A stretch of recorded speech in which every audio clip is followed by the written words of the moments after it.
Back to another episode of the Student of the Game podcast. I am your host, Kyle Spain, and I am joined again with another special guest.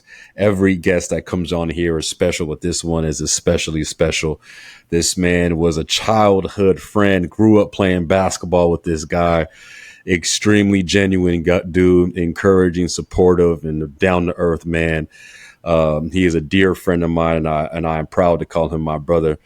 Played with him in high school, side by side with him, and he is one of the dudes that helped me get to where I am at today. So give it up to my man, Korey Hutchison. What's Oh going on, man, brother? ain't nothing much, man. Just taking things day by day, man. So Taking it glad by to, day, man. Well, glad man, to I appreciate you. What was that? I said glad to reconnect with you, man. Absolutely, man. It has been way too long. I'm happy that I started doing this because it gives us, a chance to, reconnect on a situation like this, man. So I thank you for taking the time out of your day, bro, to connect with me, to reconnect with me, and to talk a little bit about basketball, man. So let's take it all the way back, man. Like how did you get started in the basketball? What made you fall in love with the sport? Man, I think I got started back when I was maybe like 8, 9. Okay. And so I think it was just more so having to do with watching games on TV and seeing the little Fisher Price hoop and the little orange ball going to hoop Yeah. and just certain things like that. And then just going outside, and just playing basketball with friends and neighborhood friends, stuff like that. So I think that's how it kind of started. And then that kind of led to playing like CYO basketball. And then next thing you know, you're playing AAU basketball, right?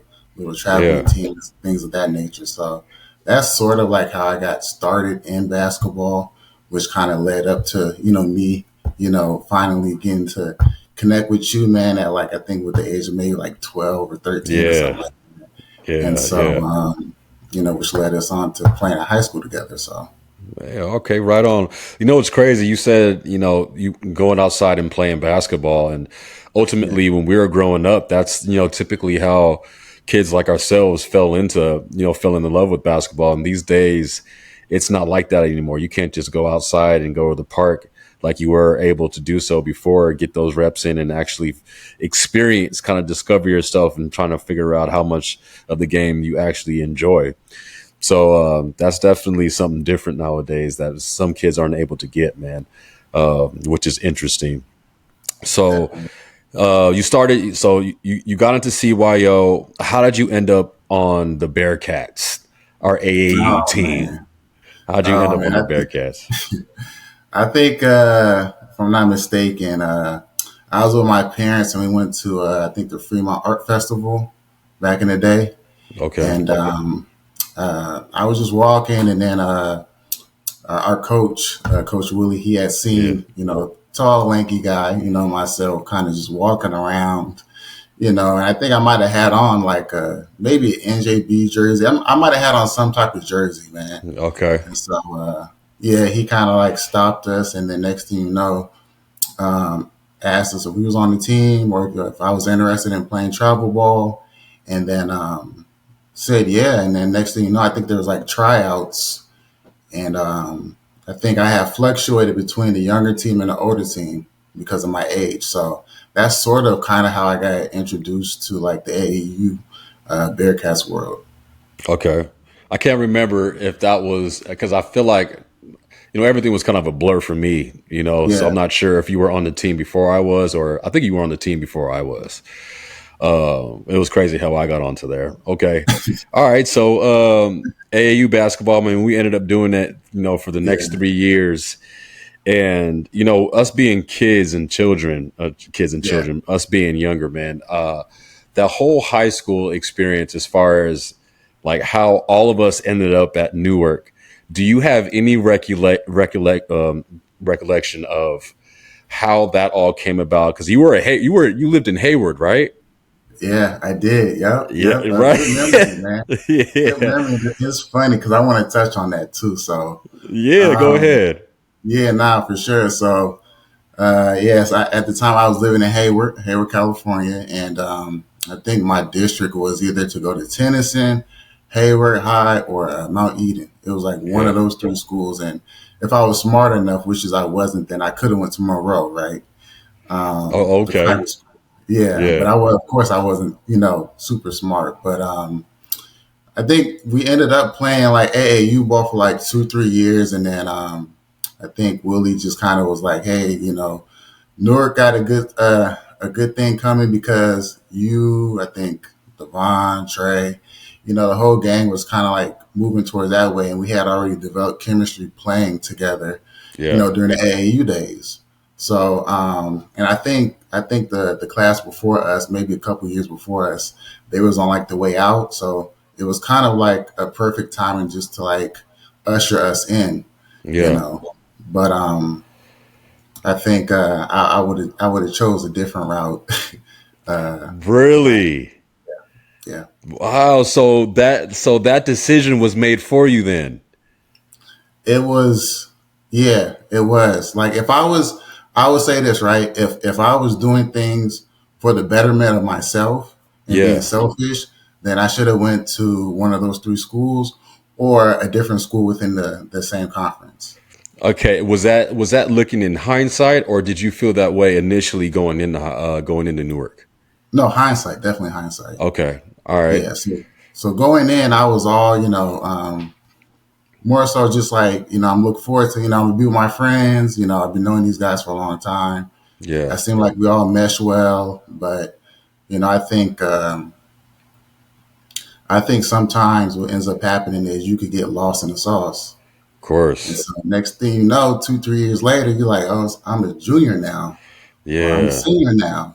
So that's kind of how I would have probably did things different back then with probably going to a different school.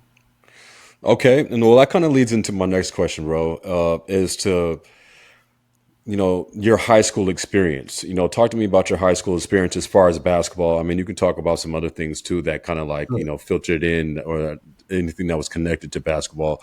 But talk to me about your experiences on basketball, and then I have another question after you're done. Maybe you'll answer it within this response. Got you. Yeah, so basically, as you know, for 4 years, went to Newark, played basketball for Newark Memorial, and I think also like during AAU, I played for like the Bay Area Ballers and then the Oakland Rebels.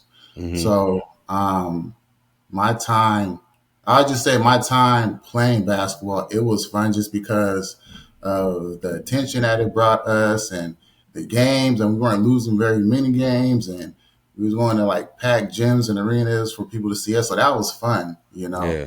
But on another note, I feel like my development in terms of like offensive wise was lacking. That's just for me. Hmm. And I only say that because I wasn't like option one, two, or three. I was like option maybe four, and then maybe if you got in foul trouble or maybe you got an off night, then I might pick up the slack. But kind of like looking back on things, maybe looking over my shoulder a bit too much in terms of how I'm playing. Mm. And you know it, Mm. you know it. You might shoot the ball, and then if you miss the shot, then you get yanked out. So really playing like you're playing not to make a mistake, you know. Man. Yeah. I mean, And so talk. I like mean, go ahead. no, I was gonna say, and so when you're playing not to make a mistake, I don't see how anyone's game could really evolve, um, to their full potential. And Absolutely. yeah, and definitely. So I would say think my sophomore year, that's when, because freshman year I played JV, and then sophomore I came up with you guys, or you was already on varsity, but then I came up with you guys. And like I said, like, you playing and then you shoot and then you get taken out the game. And like I said, you can't really play like that to your full potential if you're always looking over your shoulder. Yeah. So Absolutely. I definitely think that kind of situation mixed with maybe me playing AAU and not really developing my skills the way I should have put me in a situation to have to, well, the kids call it reclassifying today, but being held back so that I could get a fifth year in at a prep school. Mm. Right. So, we're talking about 2005, 2006, especially on the West Coast, that wasn't even heard of. Yeah. People weren't going to prep schools at all. It Yeah. wasn't even a thing. That was more of an East Coast thing. Okay. You know what I'm saying? So um, I think my senior year, I didn't have any offers, no looks. Um, and rightfully so. It's probably because maybe I didn't do enough, even though I felt like I was at those 6 a.m. workouts, lifting during sixth period, and then after sixth Yeah. period, I remember going to the track, or we just be in the gym. Yeah, you were a beast on the track, bro. Running 5 minute Man, miles. You like was a that, beast on the and track. that's something I should have stuck with. You get what I'm saying? But me Yeah. just being kind of young and just giving basketball my all, kind of put me in a situation to where it didn't give nothing back to me. You get what I'm saying? So Yeah. my senior year, I was playing with the Oakland Rebels, which is the AAU team, and Coach Raymond Young, he was like, "You," he was like, "What you think about prep school?" And I was like, "What's that?" So he had talked to my dad about it, and basically, it's where kids reclassified. That's what they call it now, but really, it was you get held back Uh-huh. intentionally, which is what I did, and all those schools basically were on the East Coast. So Mm. I didn't know nothing about it. I just took a chance. I was like, well, let me just go. I don't have any offers. Um, like nobody's really looking at me because I didn't do enough, right? And when I say do enough, I didn't wow the right coaches in their eyes, you Got it. know. And that just kind of goes back to what I was saying before. Like I kind of wish I went to a different school that might have not had elite talent like we had. Because then, if I'm going to, for example, if I'm on maybe Irvington High School, and I'm the guy that I'm gonna learn how to win, I'm gonna learn how to Yeah. lose. It's gonna be on me. If we win, it's gonna be on me if I lose. If we lose, and so just those kind of lessons, I think I missed out so much because I was so bought into the overall picture of we got to make sure these guys eat, which is totally fine. Totally fine. But in hindsight, I'm just like, all right, next year. Next year coming in. Before you know it's your senior year, there ain't no Yeah. next year. There is no next year, Yeah. So I kind of wish back then with my gut, I wish I would have just been like, maybe we'll just go ahead and just stay, in Hayward and Yeah. kind of do our own thing and kind of maybe follow the Diamond Simpson route because Yeah. he was supposed to come to Newark, but he ended up staying, Yeah. Hayward, which I don't know why, but he was going to go to St. Mary's whether or not he was going to Newark or what I'm saying, or Yeah. staying at Hayward. But I just think for me, like I said, I wish that things would have went different. But ended up going to a prep school in upstate New York called Redemption Christian Academy. And And how was that? that experience was dope. It was dope because I'll say this. So basically, prep school is a bunch of guys who basically were classified, and it ranges from ages like 14 all the way up. You got some guys like 22, 23 years old, Okay. right? So you got like grown, developed guys playing against basically at the time 18-year-olds like me who's Yeah. kind of trying to still figure it out, but still hasn't all the way figured it out in terms of like improving on my game. Um, the reason why I enjoyed prep school so much was because we were playing against some elite talent. I'm talking about guys going to Marquette, Syracuse, NC State, um, UConn, and it's a league within the league. So it's prep schools playing against other prep schools. Yeah. So for one game, you might got to drive 6 hours to Maine or Providence, Mm. Rhode Island to play one game. But then on that game, you might got like three guys on the other team that's going to like mid or major D1 schools, Yeah. as Wow. opposed to like our league, right? You might only got like one or two, and then the one or two guys that is going to like a high D1, your teammates, what I'm saying? I'm teammates with you, right? But if every game you're playing, you got a couple of guys already committed going to Syracuse and Marquette and UConn, and then maybe the guys coming off the bench, they've already haven't committed yet, maybe got offers to go to Louisville or schools like that, you're like, man, this is different kind of talent. This isn't just a Yeah. walk in the park where he's blowing guys out by Yeah. 30 and 40, So I thought that was cool. And then of course the people that was on my team, like it allowed me to like change my identity, right? So the games where I did do well, back in the day, I might go off. It's like I didn't have an identity, so I had to like prove to like the coach that I can play because there was tryouts. Ended up doing that, made the traveling team. Well, is the prep school team because there is a prep school team and then there's a local team that plays the local schools. Okay. So if you're on the prep school team for the school, then you're traveling playing all those different teams or elite players. But if you're not that good, then you're just playing locally in the area.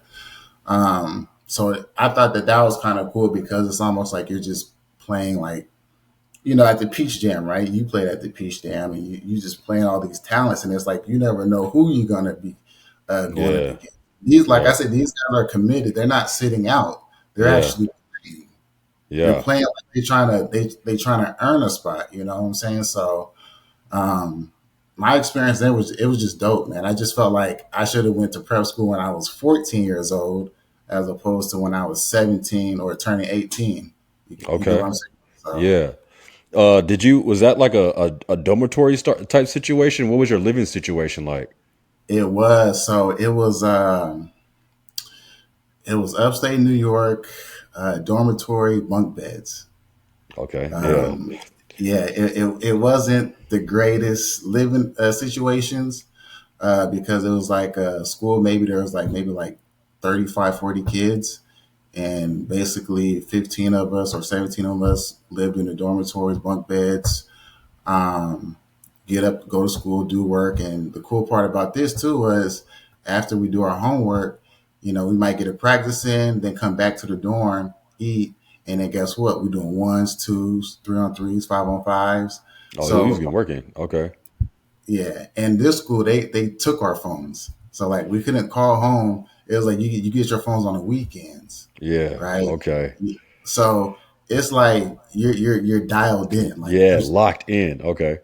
because guess what? You here for what? You here to play Yeah. ball. Yep. You know what I'm saying? So like you lock it in and you're doing that whatever you can so you could be the next, somebody to come up out of this school and represent well. So that was kind of like the situation. And then of course being in upstate, the snow is crazy. It snows like crazy up there. And I think also there's kids that weren't on scholarship. They had to like fundraise and sell cookies, and I mean you would have to do a lot. But the benefit of it was it taught you hard work and to respect people, whether they was going out there shoveling snow or they was out there in the dorms just sleeping in. So it definitely taught me hard work. I would say that nothing is given to you easy or anything of that sort. So. Yeah. Man, well, talk about how important it is, like, to be locked in. How did you feel about that while it was happening, and in hindsight, you know, was how do you feel about the importance of that? Because obviously, a lot of us in life in general are distracted, and a part of you might feel some type of way that your phones are taken from you. Not everyone has that mindset of like, well, I'm here to work, I'm here to play basketball, I'm here for a goal. So talk about how you felt during, and then the importance of it. Looking back in hindsight. Yeah, yeah. No, I mean during that time, I knew that for myself, I had some more maturing to do. Hmm. Not just like on the court, but like actually like just mentally, right? Yeah. Cognitively. Right. And I said, man, like basically my parents sacrificed and helped me, get all the way up here. Like I got to do right. I got to try to make the best that I can and give it 110%. I'm around all these guys, in this dormitory. And this one's Mr. Connecticut. He had the most points in Connecticut. This one's from Mississippi. He was averaging 35 on his team. I mean, these are guys that these are no joke guys, man. Yeah. Like no joke. And why are they there? Well, maybe it could have been because grades or like, maybe got in trouble and Yeah. because that's what basically prep school is for the most part. But I had to dial in and to, be able to kind of like look on the bright side of things and be like, well, at least I'll, get, use the payphone, even though the payphone might cut off at like 8 or 9 p.m. Yeah. At least I get a little bit of that time. But I started valuing the phone less and less, right? And so it kind of like, well, what are you going to do, right? Yeah. You get on the court and you're going to just work on your game. That's Man. all. That's all what we could do. Like we couldn't go out, on our own to the malls or anything because this is a dormitory style. It's basically like boarding school, you Yeah. know. And it really, like I said, it really shaped me for who I am today. Just being able to fight through adversity, um, not be so much bitter or so much resentment towards maybe coaches or whatever, but basically if I want to determine my own outlet or my own outcome, it all starts with me. Yeah. I can't blame nobody else um, for the downfalls that I may have had, but when I look at it and, you know, stop comparing myself to other people, I have a pretty good life, man. Even at that point, and I might be missing Christmas because I miss holidays and stuff, and I want to go back home to see my mom and dad, and Yeah. maybe go back to a Newark game during the holidays. I wasn't able to do that. I think I may have did it once, but other than that, I was 110% committed into trying to turn this prep school situation into another situation to benefit me for basketball or just life in general. Okay. And you said you gave it 110%, so you don't have any regrets of the effort that you put into the situation that you were in. None at That's all. dope. None at That's all, man. And like I said, like I just wish I would have started prep school earlier. I wish um, I just wish that I wish that I would have started earlier, man. And I wish that everybody, including yourself, I could have just imagined you being at prep school when you was a sophomore, or junior, and it's like you just take it's basically you challenging somebody else and they challenging you, and it's like your game is just continuously and building, and yeah. then before you know it, you walking on the Dago State like, oh man, like I'm the number one dog. I've been going against these guys for years, you know. Yeah. So Yeah. that's the So kind of confidence that I had that it brought into me. man, that's dope though. So you would encourage that or would refer somebody to prep school. Absolutely, That's absolutely, big. man. I Yeah, mean, yeah. Like, that's go ahead. but now I'm Uh saying like I definitely would refer people, but you got to have a plan though. yeah. You got to have a plan, um, and of course, like there has to be certain like check marks before you put your child or someone into a prep school because it costs money. Yeah. But if they're good, then they're going to find a way to, get you a scholarship so that you just basically sending your child to prep school. But you can't that experience of just playing against guys that, like I said, going to these D1 schools, whether it's in the ACC, the old ACC and the old Big East, or maybe like the Pac-10, like schools like that, you're just not going to get that continuous play playing in just a regular um, conference, a Yeah. regular high school conference, I would say. Yeah. So you were getting that real life competition. So you were elevating your game quickly. Yeah. Yeah, definitely, Def- definitely, man. Like to the point where, so a coach told me before. He said that I don't think that you're as good as you think you are. To me, so mm, I was like, oh, okay, got you. So I went to prep hmm. school, but after that prep school run, I actually ended up getting a scholarship offer to go to Nebraska University. Okay. I actually got an offer. But the unfortunate thing about that situation was um, the coaching staff ended up getting let go, like terminated, fired, because I think that year they went like maybe they was horrible. They was horrible, and they played in the Big Ten. And I remember the assistant coach called me. He was like, "We want to offer you." Um, However, I'm not sure what it's looking like because we just got let go from the coaching staff. So I think the AD or somebody will be in touch with you in terms of how to move forward. But I actually didn't sign nothing. So it's almost like it doesn't really count, Brother, right? yeah, Doesn't count at all, you know? So in that situation, I was in a weird spot because I'm like, dang, okay, well, just this 1 year of me being in prep school and me basically showing out at the right time yeah, rewarded me an offer, right? Maybe not like a physical offer, but knowing that I had a coach come to me and speak to my dad and mom and was like, "Yeah, we want to offer," that just told me all I need to know that I made the right decision to go to prep school. yeah, So that's why I say like I wish that like if I had to do it all over again, I would have went to prep school at an earlier age.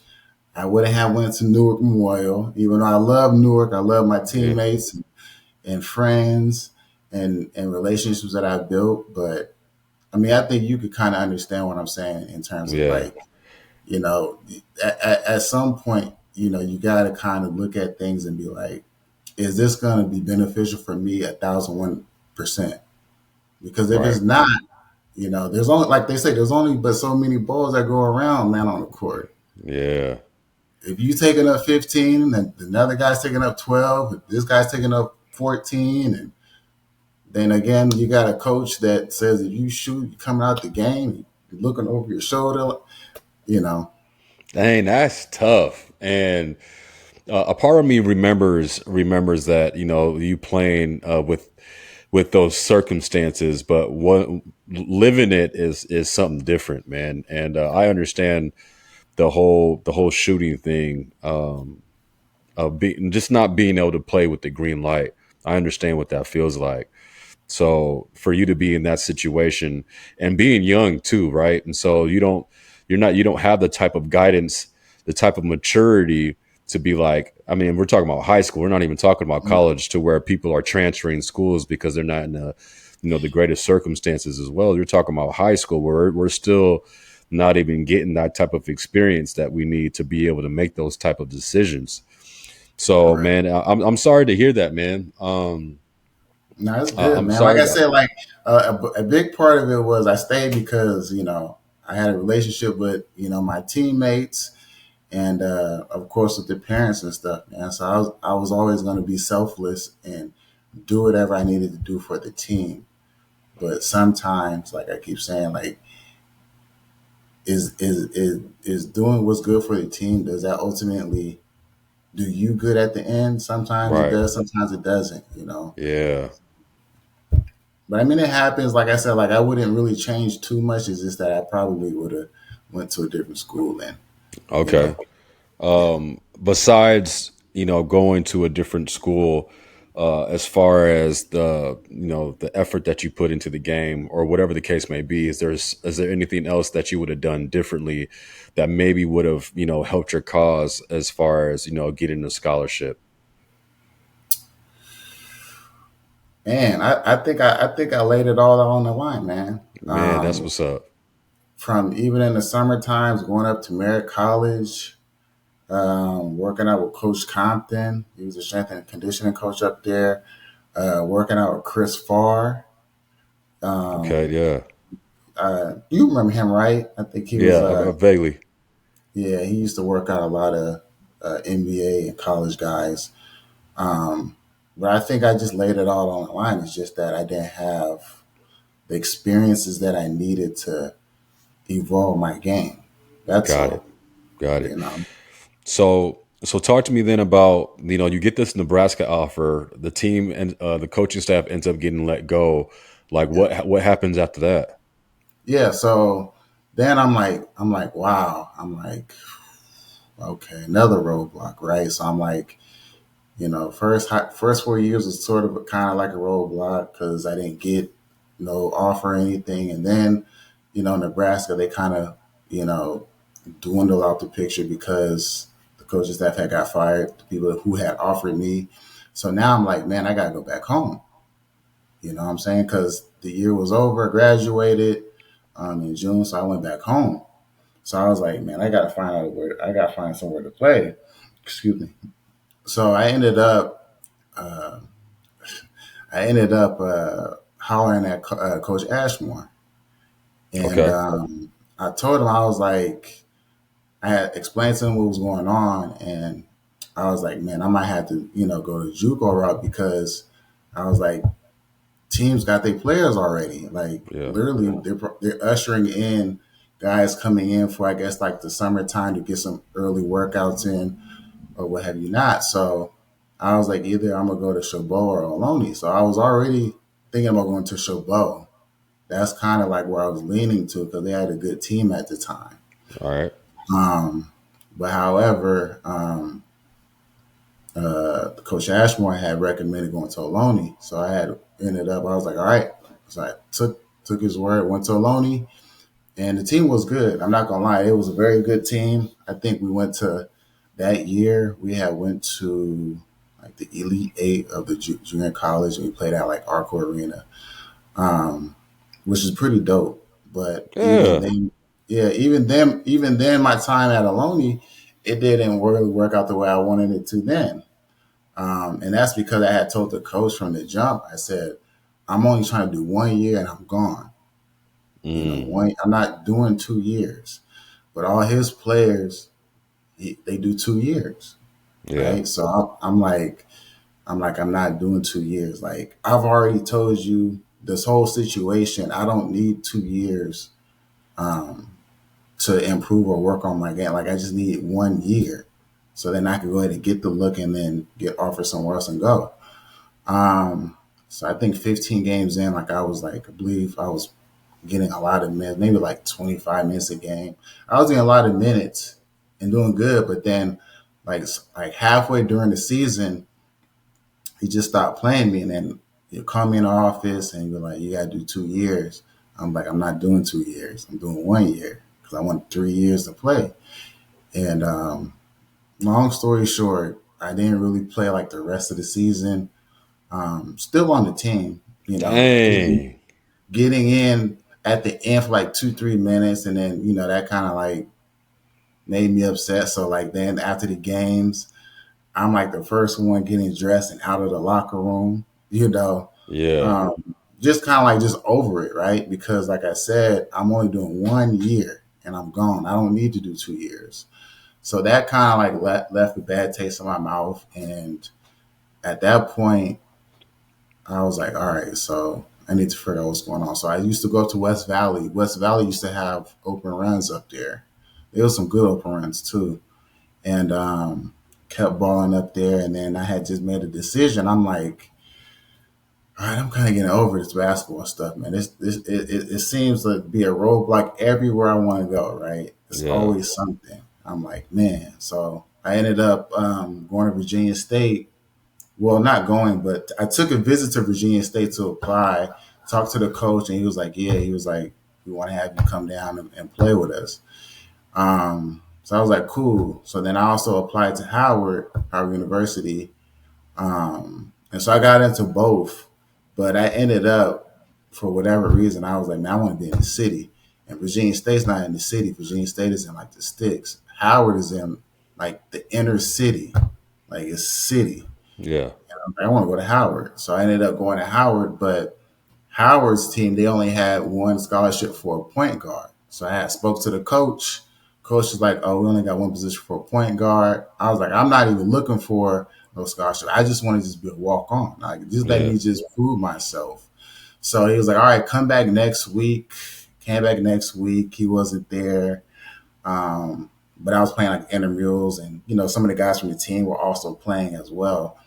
But really, then at that point, like nothing had came about of that situation, and so then I just completely like was just off. I was like, I was cool off basketball, but then I wanted to stay still close to the game, right? Yeah. I'm like, I still want to be close to the game. Um, and then all of a sudden, I got a call from like Todd Bozeman. I think he used to play he used to coach at Cal, and so he was at Morgan State. So he was like, "Man, I heard you out here." I was like, "How did you get my number?" He was like, "Don't worry about it." Right. He was like, "I heard you out here, man." He was like, "Come to Morgan State, man. I got a position for you, man. You can play." But honestly, Kyle, by that time, I had so much doubt, like it ain't gonna work out. I just know it's gonna be Dang. something that's not gonna work out.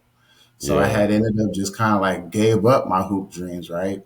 I didn't want to, right? But I'm like, man, I'm like 20, 21. I'm like, man, I was like, I got to give it up. Like, there's nothing that's basically yielding me any good fruit from me, from this tree, and I associate the basketball with the tree, right? Yeah. And I'm like, man, so I said, well, how about this? Because then I started doing, the calculation. I said, well, if I want to make the NBA, there's only like 430 players, I think, and 30 teams. I'm Yeah. like, the odds really don't seem good. And then I started thinking about this player named Scotty Reynolds, who used to be at Villanova, who's Big East. He was a Big East Player of the Year. And I'm like, man, Scotty Reynolds didn't get drafted. And he was the Big East Player of the Year back in the day. So I started thinking like that, right? I Yeah. was convincing myself why it's not going to work. And I said, you know Right. what? Let me go ahead and major in sports medicine because I could be a physical therapist, right? By me being a physical therapist, I could still have some type of connection to the game, right? Yeah. And then once I had did that, did the classes, and then I was going to do my little intern at the Howard Hospital. And I had a family friend that was the strength and conditioning coach for the 49ers. I had hollered at him and I told him what I wanted to do. And he was like, man, there ain't no money in this. I was like, what you mean? I'm like a physical Right. therapist. He was like, if you want to be a physical therapist on like the pro level, he was like, they're gonna lowball you. And then second of all, they're gonna basically say, well, you get to be around athletes and you get to fly from this state to state. That's kind of like them giving you money. And I'm like, Yeah. Wow. I was like, I don't care about that. Like, I just want to make good money so that I could be able to do X, Y, and Z. Yeah. So, ended up, long story short, ended up like not even going through with that. So I majored in sports medicine, but then for my doctorates, I didn't even get my doctorates. So then I just ended up just pivoting into what I'm doing now, which is cybersecurity for Department of Homeland Okay. Security. But Okay. yeah, yeah. So I didn't get to play, you know what I'm saying? But there was a lot that I was taught, like I said, during this whole period of playing basketball all the way to now, and I even seen a lot of players, um, you know, they play, but they don't have a backup plan. But Yeah. for me, because it was at an early age, I was just like, nah, I need to figure out how to make money. Like, I got to make money. I need to be able to do something to where even if I'm 60 years old, like I can still do it. You get what I'm saying? Yeah. And I can't keep relying on somebody else to control my future. Even though now I currently am because I'm employed by somebody else, but in terms of like the basketball thing, that's what I kind of wasn't gonna allow happen again, which is somebody control whether I get minutes or not, or control whether I go here or not. So Yeah. that's basically how a lot of or how my life had played out at that moment. Okay, man. Now that's huge because that transition from basketball to real life is something that a lot of players don't think about. And a buddy of mine, a teammate of mine, mentioned the same thing. We get caught up in the identity of basketball. The focus is on basketball and nothing else. And so, this very it's extremely important. One of the reasons why I started this podcast is to just shed light on the importance of understanding that basketball is going to stop one day and needing not necessarily a backup plan in the way that it's presented, but more so, you know, using basketball as a platform to springboard you forward into whatever else it is that you're trying to get into. Um, because a lot of players fall into depression because they fall into an identity crisis, man. So that's extremely important for you to touch base on that.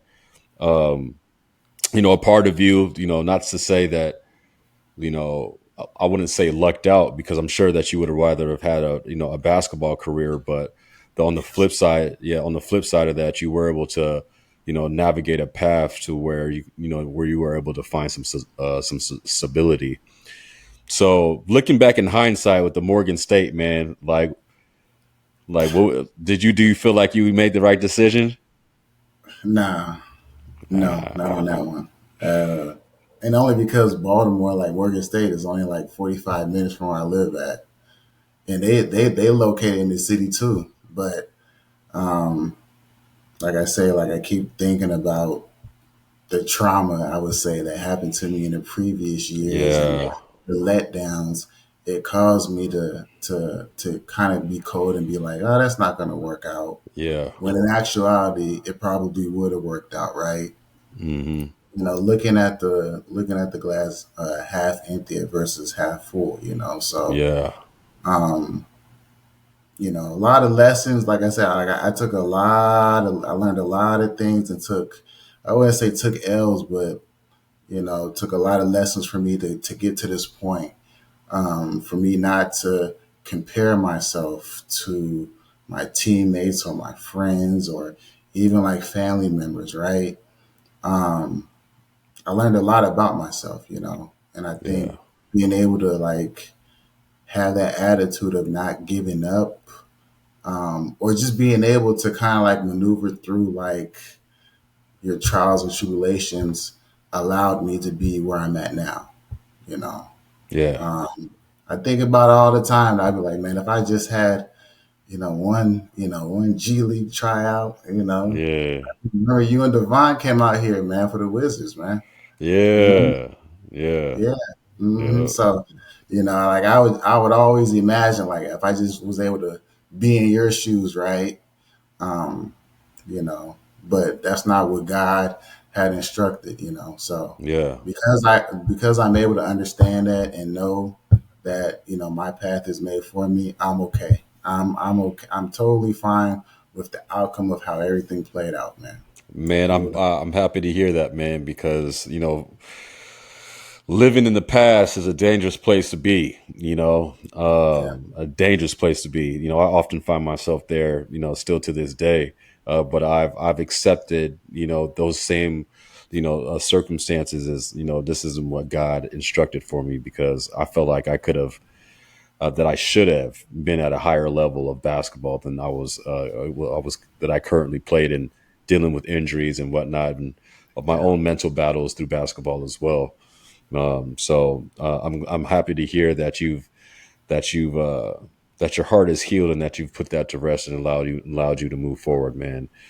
Um, so, given your experiences and everything that you've learned in your journey of basketball, give me a couple, for the younger generation, the younger cats that are trying to get to that next level, trying to level up in their journey at basketball. What advice would you give them? Um, I think for me, I would first off telling them to find out who they are.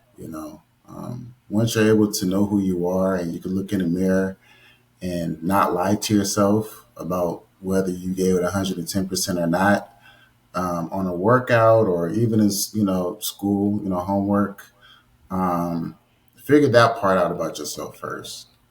Um, then once you're able to kind of give an honest assessment about yourself, then I would say definitely you got to work on the weaknesses of your game. You know, I think that's been said from the start of time. You got to Yeah, work on your weaknesses, right? You got to do it. And not only that, you got to be a little selfish at times. So yeah, you may want to go to a certain school with your friends because you've been, playing AAU with them all along, and you know, sleepovers and fun things like that. But the coach may not have the same goal for vision you for it. Yeah, for them, and that's okay. Some like I said, like if you're able to accept and sleep good at night, knowing that you may be let down, then by all means. But if you're gonna have regret and you're saying you shoulda, coulda, woulda, then you should take your own life, your own avenue, and you know, if you gotta change a different AAU team, do it. Go to a different strength and conditioning coach, do it. Different high school, do it. Yeah, But at the end of the day, absolutely. I can't. You can't sit up here and blame you, myself, anybody else for the letdowns. It's all going to be because and that's what I see. You got to look yourself in the mirror and have those honest conversations and those honest assessments about did you give it your all, you know. That's heavy. That's So heavy. that That's that's that's fire, bro. That's heavy. yeah, Man, being able to look it in the mirror and being honest with yourself, that's a part of being accountable, yeah, right? Instead of blaming, other people, in which a lot of people do, right? That's something that yeah, I did while I was playing. But I look back in hindsight, and I didn't put I let my circumstances take over my ability to put the work in. I should have put in more work. I should have stretched more. And that's what it yeah, really was. I hated stretching. I hated the mobility game. Had I done that, maybe I'm not injured as much. You know what I mean? But yeah, that's a hard pill to swallow. And if you can tackle that early, yeah, hold yourself accountable earlier, then you'll have more time to kind of redeem yourself and try and find a path for your career in basketball, man. Uh, definitely. but is there any other piece of advice that you can give? Anything else that you want to let the hoopers know to and help improve their game? I definitely appreciate it, bro. Sure, sure.